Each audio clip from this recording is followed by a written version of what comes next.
بسم الله، السلام عليكم ورحمة الله وبركاته. مرحبا بالجميع.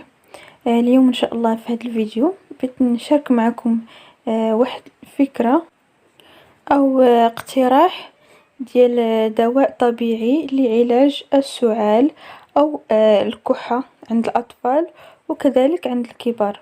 فهي بمكونين فقط كيتواجدوا تقريبا في جميع المنازل، يعني في أي بيت ضروري ما كتلقى فيه هاد جوج المكونات. وكما كنعرفوا فهاد الموسم ديال البرد او هاد الفصل ديال الشتاء كتكثر فيه يعني النزلات ديال البرد. فكاين اللي مثلا كيفضل انه ياخذ يعني او يحضر دواء طبيعي بدل ما انه ياخذ الادويه المصنعه. فان شاء الله المكون الاول اللي غادي نحتاجو وهو الفيتا. يعني الفيتا من بين الخضر اللي كتواجد في اغلبيه ديال البيوت، رغم ان كاين بعض الناس اللي يعني ما كيفضلهاش وما كيتناولهاش، ولكن هي يعني غنيه ومفيده جدا، خاصه في هذه الوصفه اللي غنحضروا اليوم. فهي ممتازه وان شاء الله غادي تفيدكم. فكنحتاجوا الفيتا اللي كنشدوها كنغسلوها مزيان، كنحيدو منها يعني الاتربه وشي حاجه اللي كانت فيها بحال هكا، كنغسلوها جيدا. وكناخدو هاد الحكاكه كنحكوها في هذيك البلاصه يعني رقيقه بهذه الطريقه. فبعد ما تنحكوها فعندنا جوج الاختيارات: اما اننا نخليوها بهذا الشكل هذا، او اننا نشدوها ونعصروها وناخدو فقط الماء ديالها. فهي جوج ديال الاختيارات كنختاروا المناسب لينا. يعني الا كنا بغينا نستعملوها للاطفال، كاين مثلا اللي يعني ما يبغيوش لا وليداتها يتناولوها يعني بهذه الطريقه، فكناخدوها وكنعصروها وكناخدو الماء ديالها هو اللي غنستعملو في هذه الوصفه.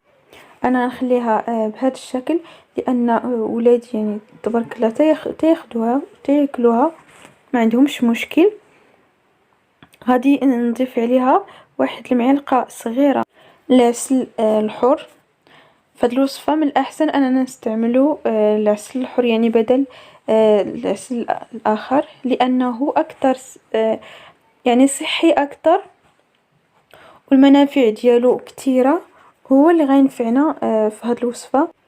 كناخدو منه تقريبا واحد المعلقه صغيره، كنخلطوها مع الفيتا مزيان حتى كيندمجوا العنصرين معا بهاد الطريقه هذه. فكما كتشاهدوا هنايا من بعد ما خلطت العسل مع الفيتا فبدات كتطلق الماء ديالها كما كتشاهدوا، بلا ما نعصروها ما حتى حاجه، خير خلطت معاها ديك المعلقه ديال العسل. فاصبح الخليط عندنا بهذا الشكل. يمكن لينا نحتفظوا به في يعني نديروه في واحد القرعه ديال الزاج ونحتفظوا به في الثلاجه. طريقه الاستعمال ديالو هو اننا كنعطيو يعني بالنسبه للاطفال واحد المعلقه صغيره قبل النوم، والنتيجه ديالها صدقوني يعني فعاله وممتازه. يعني نجربوها لوليداتنا وهي ما فيهاش يعني شي حاجه اللي غادي تضرهم، وانما مكونين اللي هما بساط وصحيين في نفس الوقت. وان شاء الله غادي تنفعكم هذه الوصفه سواء بالنسبه للاطفال ديالكم وسواء بالنسبه يعني للناس الكبار.